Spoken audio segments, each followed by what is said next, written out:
the physical location to get the airplane down to 1,200 feet in that area. I was flying the airplane, and I ain't gonna do it, so. Okay.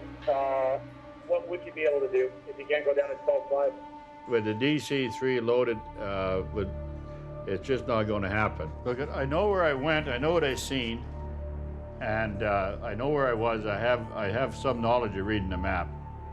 And when I seen where I was expected to go in and come out of, I'm turning it down.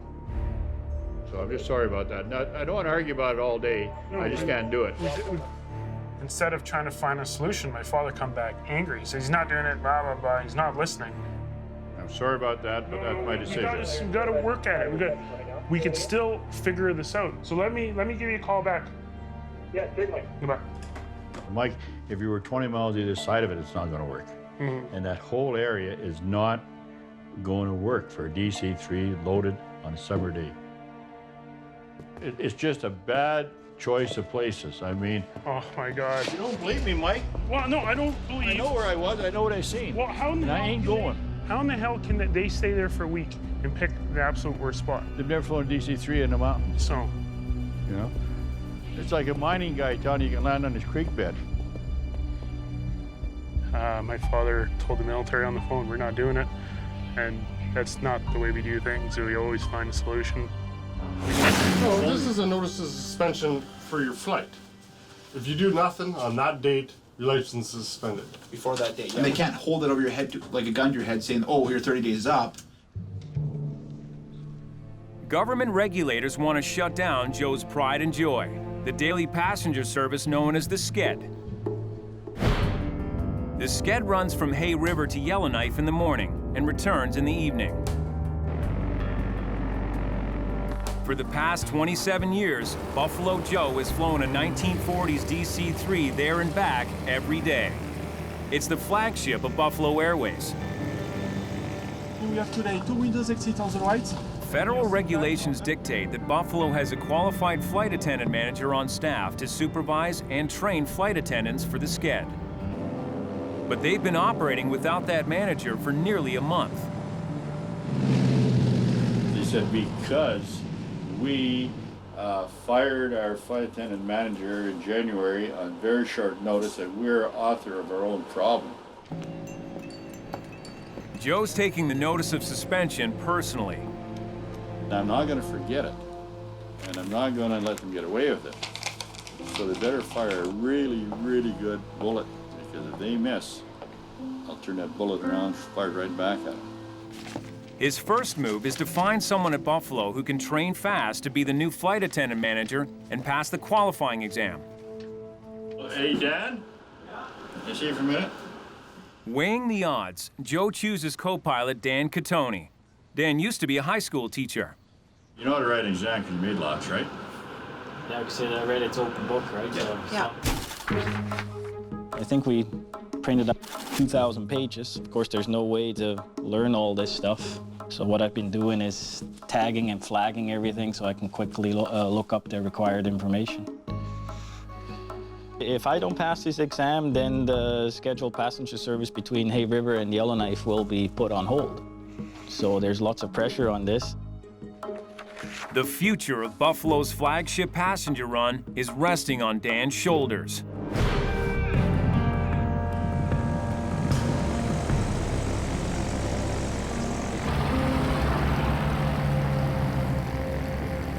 Adding insult to injury, Joe is greeted by a Transport Canada inspector when he lands in Yellowknife. He's ramp checking Joe to make sure the DC-3 isn't carrying any passengers. Oh, you're ramp checking me. No, I'm just here to observe and admire the DC-3 aircraft. Of course I don't have any people in the airplane. I'm flying a freighter. There isn't even seats in that airplane, but they got to come out and verify that because they expect me to lie. Joe is playing by the rules. His passengers are all on board the Twin Otter that's just arrived. With Transport Canada breathing down his neck, Joe needs Dan Catoni to give the flight attendant manager interview a try. Buffalo's flight operations manager, Mike Hanley, helps him prepare. Because the interviews are very persuasive where you have a fear of what you're going to say. And I bet you that's what happened with you too, is you almost stunted yourself sometimes on saying something, thinking I'm saying the wrong thing. And there are things in there like Joe wants to make sure Dan gets all the help he needs to pass the interview. The amendment process. There's no way that I said, yes, I do see them every day, we can talk, but the amendments are written. The next day, Dan Catoni returns from his flight attendant manager interview. Hey, yeah.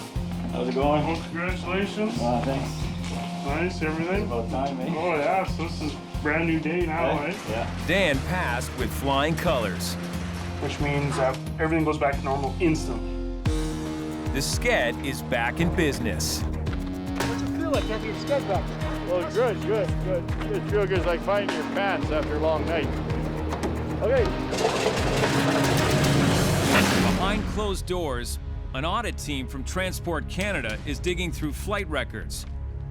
They're demanding that Joe step aside as Buffalo's accountable executive. Only one boy can run the farm. Joe's not giving in. Go ask any farmer in Canada.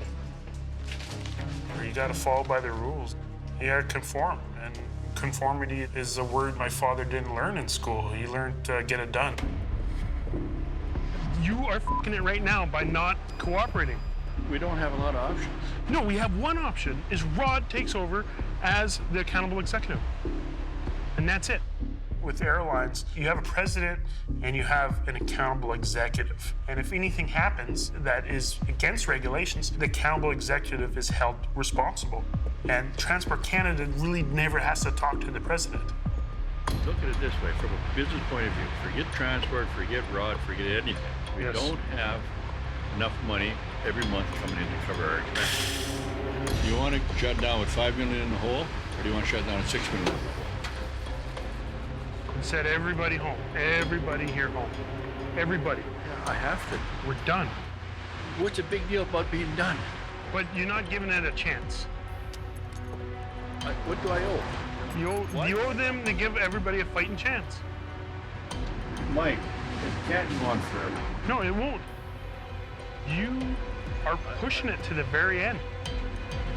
I can sell it. Friday. We shutting her down on Friday? We're shutting it down on Friday. That's Friday. Friday. Today's Tuesday. The biggest decision. They put the gun to my head. I didn't. But Rod is willing to step up. Joe isn't ready to turn Buffalo over to anybody, even his own son. Right now, it's shut the whole operation down on Friday. 70 families that depend on Buffalo Airways. It's not up to me, it's up to the boss. Faced with an ultimatum that could shut down his airline, Buffalo Joe does something completely out of character. He gives in. He agrees to appoint his eldest son, Rod, as accountable executive. Accountable executive has regulatory control over the company.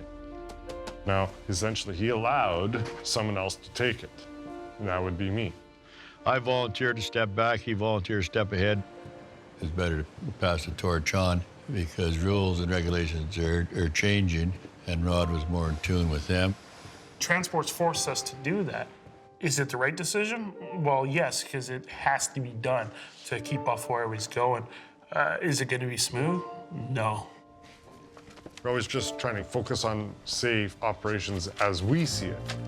As far as Transport Canada is concerned, they develop a whole regulatory process, and that's the whole idea that never was done before. Okay. Hello? Okay, talk to Mike. Hey, Pete? That afternoon, a hockey team shows up at the last minute to fly the Sked to Hay River, forcing Buffalo to put on a second plane. We got a whole crew of kids going to play some hockey, and we got the other Sked going out too, and everyone going back to Hay River, so got a double whammy here. What's the problem? When people just show up with tickets. If you can't control that, I will put a limit on, and you'll have to say no. Rod's new way of running things gets put to its first real-world test. Transport Canada regulations require them to weigh and record every bag. 69. You gotta prove how much all the luggage weigh. You gotta, separate male, female for weights. What major airlines do on a daily basis, and the regulatory people, they're making us do. 026. No, it's not working. In the past, Joe would have just eyeballed it. For years, the baggage sort of balanced off. Some people had no baggage, some had baggage. It all balanced out. Now, it all has to be entered into the computer. If there's a problem, like we're weighing the bags wrong. This is ridiculous. 6671. If we don't solve that problem now, the flight's not going out tonight. We just got to figure it out, be calm, and hit it as we can. What you got? Yeah, I do have one. Are you tight? Well, we don't know because look how many people still in line. Joe just wants his sched to leave on time. You see how many people are here? Yeah, I see how many people are here. All right. Okay. Get transported in here. I'll tell them. I'll show them they're coming around here. I know the airplanes get hauled legally. My father doesn't want to do anything unsafe, but he's flown 16,000 times back and forth with generations of people. He knows what he's doing. You got 800 pounds. For once, Joe decides to keep his opinions to himself. What's left for the other airplane? How much for the other airplane? No, we're still good. We still got 1,500 pounds. Well, don't overload me. I'm sure. We'll shut this one down. 20 minutes late, they finally start to load the second plane. Tonight's the night. It's hockey night in Hay River, so. Hey, Sam, want to give me a head count? We counted heads, we counted bags, we counted everything. So many of those airplanes are loaded absolutely perfectly by the book. 13 plus prep fire? Yeah, 13 plus prep fire. And that's what we got to do in the new age of Buffalo Airways. It's the day of reckoning for the DC-4 crew just back from delivering a generator 2 days late. We planned for 1 day. It took 3 days. You can imagine that's a lot more overhead than we planned. Pilots Justin Simley and Sean Barry have been called into a meeting with Buffalo Joe, and everyone expects sparks to fly. I get paid to make tough decisions. Sometimes the guy that signs my paycheck isn't happy with him. He went down his street, now I get to go down mine. And we're both one-way streets. We're all present. We got everybody into the room. Everyone was kind of tense, waiting for the old man to flip out. You cannot, at this time of year, go in the Arctic without a plan, then the backup plan. It's like me saying, okay, you got your parka, you got your boots, you got your mitts, you got your ear flaps, you got dry ones, you got an extra change of clothes when you get wet, you got some dry socks. But you gotta think about this, you're going to get yourselves killed out there, froze to death. I'm not very happy when that kind of thing happens with my airplane and our name on it, sitting on an Arctic airport, frozen. How did the decision come not to take a Herman Nelson to GPU? The airplane's gotta have it. The word I get on the phone is we couldn't take it because of our landing weight at Whale Cove. You want to take a 180-pound Herman Nelson and throw Francis overboard, whatever his name is, Andrew. He's 180 pounds. There's your Herman Nelson. Okay? Yeah, I mean, I respect Joe's opinion. Okay, he spent 40 years building this company, and it hasn't been from sitting on his hands. Justin's strategy of just staying quiet and listening is the only way you can get through the meeting. Like, I mean, there was no other option. How can you make good decisions when it's against the wall, when you're 24 hours late, you're cold, you're tired, fatigued from trying to keep that airplane warm? You can't make good decisions in a cold airplane. Instead of him yelling and screaming like usual, I think he said, hey, how can we make this better? That next day, you did a great job of getting the airplane out of there, and getting over there and getting the job done.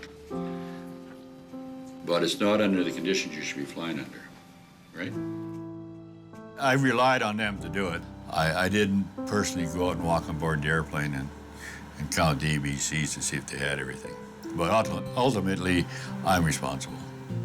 Joe knows what it's like on the front lines and how pilots can get into trouble. You guys gotta guarantee me that you will not leave Yellowknife after September without a Herman Nelson GPU. So I'm just gonna leave it at that. I'll probably be more aware and be more involved in when they put all the equipment together to go and do a job. Yeah, I know. Joe's flown the Arctic for almost half a century, and he wants his pilots to fly that long too.